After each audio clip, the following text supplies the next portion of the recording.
السلام علیکم ورحمۃ اللہ وبرکاتہ۔ وہ صوفے پہ بیٹھی موبائل میں فیس بک چلانے میں مصروف تھی۔ خالدہ بیگم کوئی چوتھی بار اسے گھور کے دیکھ کے جا چکی تھی، لیکن وہ موبائل پہ نظریں جمائے بیٹھی تھی۔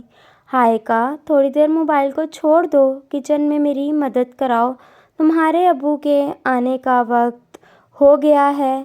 وہ تھوڑے غصے سے بولی، امی میں کوئی کسی سے گپے نہیں لگا رہی ہوں، اپنے نوٹس ڈھونڈ رہی ہوں۔ اس نے ایک میسج ٹائپ کر کے سینڈ پہ کلک کرتے ہوئے کہا، اللہ ہی سمجھائے تمہیں لڑکی۔ وہ بڑبڑاتی ہوئی اٹھ گئیں۔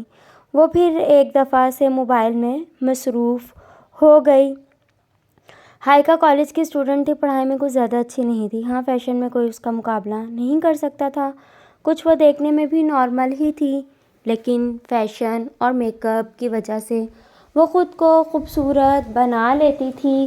یہ بھی کالج کے ابتدائی دنوں کی ہی بات ہے کہ کالج سے واپسی پر وہ روز جدھر سے گزرتی تھی وہاں دکان پر بیٹھا ایک ہینڈسم لڑکا اسے محبت پاش نظروں سے دیکھا کرتا تھا۔ شروع میں تو اس نے دھیان نہ دیا، لیکن پھر آہستہ آہستہ وہ ادھر متوجہ ہونے لگی۔ وہ روز کسی نہ کسی بہانے دکان پر جانے لگی۔ شروع میں بس آنکھوں آنکھوں میں بات ہوتی تھی، لیکن ایک دن جب پیسے واپس کرنے کے بہانے اس نے اپنا نمبر بھی ہائیکا کے ہاتھ میں تھما دیا تو ہائیکا نے بغیر کوئی حجت کیے چپ چاپ لے لیا۔ اور پھر یہ رابطہ کب میسج سے کال تک جا پہنچا اسے خود بھی نہ پتہ چلا۔ وہ گھنٹوں پڑھائی کا بہانہ کر کے زبیر کے ساتھ باتوں میں مصروف رہتی۔ وہ دیکھنے میں تو بالکل کسی ہیرو جیسا تھا، اس کی باتیں اس سے بھی زیادہ سلجھی ہوئی تھیں، اور وہ دن میں کئی بار اپنی محبت کا اظہار کرتا تھا اور کہتا تھا کہ اسے اس دنیا میں ہائیکا سے بڑھ کر کوئی عزیز نہیں ہے۔ یہ باتیں ہائیکا کو زمین سے آسمان پر لے جاتی تھیں۔ اسے اس دنیا میں زبیر سے بڑھ کر کوئی محبت کر ہی نہیں سکتا تھا۔ کب اس کے امتحان کے دن قریب آئے اسے پتہ ہی نہیں چلا۔ جیسے تیسے کر کے وہ تو بس دن رات زبیر سے باتیں کرتی تھی۔ امتحان جیسے تیسے کر کے گزر گئے، لیکن اب بھی وہ اس کی مصروفیت وہی تھی۔ وہ گھر کے کاموں میں بالکل بھی خالدہ بیگم کی مدد نہیں کرتی تھی اور پورا دن موبائل میں مصروف رہتی تھی۔ ہائیکا کے ابو ایک سرکاری ٹیچر تھے، ان کے پورے علاقے میں بہت عزت تھی، گزارا بھی اچھا چل رہا تھا، لیکن انہیں اپنی عزت سے بڑھ کر کچھ نہیں تھا۔ زبیر، تم بلا وجہ کی ضد کر رہے ہو، میں تم سے ملنے نہیں آ سکتی، کہہ دیا تو مطلب کہہ دیا۔ اس نے اپنی آواز کو دھیما رکھنے کی کوشش کی۔ وہ اتنے دنوں سے اسے سمجھا کے تھک گئی تھی، لیکن وہ ایک ہی ضد کر کے بیٹھا ہوا تھا۔ کیوں تمہیں مجھ سے محبت نہیں یا مجھ پہ یقین نہیں؟ جس جگہ یقین نہ ہو وہاں محبت کا کیا فائدہ؟ میں کل رات اتنا رویا ہوں، گڑ گڑایا ہوں، رو رو کے مانگا ہے تمہیں اللہ سے، اور تم ہو کے میرے لیے اتنا نہیں کر سکتی؟ وہ خفگی سے بولا، ٹھیک ہے نہ، نہیں ملوں گی۔ کیوں نہیں ملو گی؟ تم اپنی امی سے بات کرو۔ پہلے وہ بھی ضدی تھی۔ کر چکا ہوں بات، وہ بس میری نوکری کا انتظار کر رہی ہیں، وہ نارمل انداز میں بولا۔ اور ہائیکا، بس اب اتنا ہی ہوتا ہے، میں تمہارے لیے اپنا سب کچھ چھوڑنے کے لیے تیار ہوں، تم میرے ساتھ ایک دفعہ مل نہیں سکتی ہو؟ بس میں کل تمہارے کالج کے باہر تمہارا انتظار کروں گا، اگر تم کل نہ آئیں تو نتائج کی ذمہ دار تم خود ہوگی، اور ہاں، ایک دفعہ اپنا واٹس ایپ چیک کر لینا۔ اس نے کال کاٹ دی تو ہائیکا نے واٹس ایپ پہ دیکھا تو اس نے اپنا بازو پر کٹس لگائے ہوئے تھے۔ یہ کیا پاگل پن ہے زبیر؟ وہ میسج ٹائپ کر رہی تھی، لیکن رپلائی نہیں آیا۔ وہ رات تک انتظار کرتی رہی، لیکن جواب نہیں آیا۔ صبح تک وہ فیصلہ کر چکی تھی۔ وہ کالج کے گیٹ کے پاس کھڑا اس کا انتظار کر رہا تھا۔ ہائیکا چپ چاپ عبائے میں اس کے پیچھے بیٹھ گئی۔ پاؤں کانپ رہے تھے، لیکن دل کے ہاتھوں مجبور تھی۔ پہلی ملاقات کے بعد ہائیکا اس پر اور زیادہ یقین کرنے لگی تھی۔ پھر وہ اکثر اس کے ساتھ جانے لگی تھی۔ وہ خود نہیں جانتی تھی اس کا انجام کیا ہونے والا تھا۔ زبیر، یہ لڑکی کون ہے؟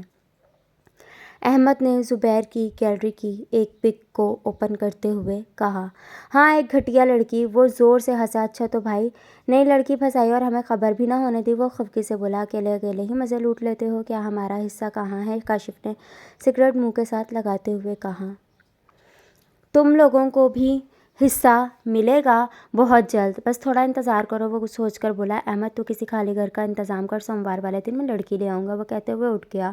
وہ دونوں شیطانی ہنسی ہنسے، ارے زبیر، یہ کیا یہاں کیوں لے آئے ہو؟ زبیر کو گھر کا دروازہ کھلتے دیکھ کر ہائیکا نے حیرت سے پوچھا، کچھ نہیں، امی سے ملوانے لایا ہوں یار۔ اچھا تو یہ تھا تمہارا سرپرائز؟ تم بھی نہ؟ وہ مسکرائے اور اس کے ساتھ اندر آ گئی، لیکن اندر گھر بالکل خالی تھا۔ زبیر، تمہاری امی کہاں ہیں؟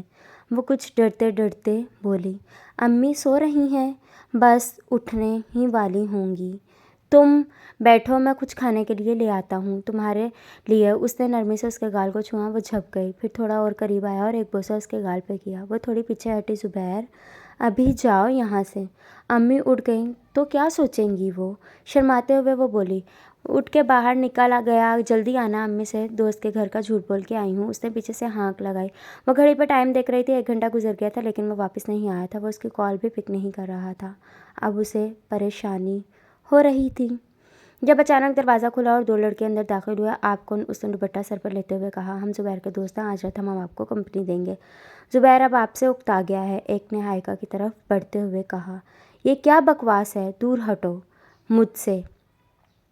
میرا زبیر ایسا نہیں کر سکتا، وہ بے یقین تھی۔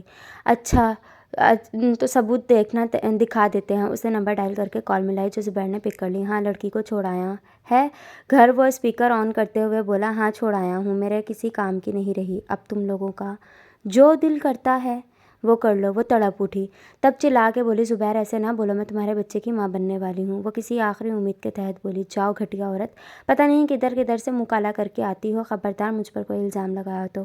وہ بھی غصے سے بولا۔ یہ کیسے الفاظ ادا کر رہا تھا وہ؟ اور ہاں، آج رات میرے دوستوں کو خوش کرو اور تم لوگ زندہ مت چھوڑنا اسے، وہ بے دردی سے کہہ کے کال کاٹ چکا تھا۔ وہ بھیڑیے کی طرح اسے پر جھپٹے۔ وہ لاکھ بھیک مانگتی رہی لیکن کسی کو اس پر رحم نہیں آیا۔ اسے گئے رات ہونے کو آئی تھی۔ عابد صاحب ادھر ادھر بے چینی سے ٹہل رہے تھے۔ دوست کے گھر کال کر کے پوچھا تھا لیکن اس کا کہنا تھا کہ یہاں تو وہ آئی ہی نہیں تھی۔ جب اچانک فون بجا، انہوں نے اٹھایا تو میں پولیس اسٹیشن سے بات کر رہا ہوں، ہمیں کچرے کے ڈھیر میں سرکٹی ایک لاش ملی ہے جسے 2 لوگوں نے جنسی زیادتی کے بعد یہاں مار کے پھینک دیا ہے۔ حلیہ بالکل ویسا ہے جیسا آپ آج FIR میں لکھوا کے گئے ہیں۔ آپ لاش کی شناخت کر لیجیے۔ ان کے پاؤں کے نیچے سے زمین نکل گئی، بس اتنا ہی بول پائی۔ وہ ہماری بیٹی نہیں ہے، آپ لاش کو دفنا دیجیے۔ اور وہ صوفے پر دھڑ سے گر گئے۔ اللہ حافظ۔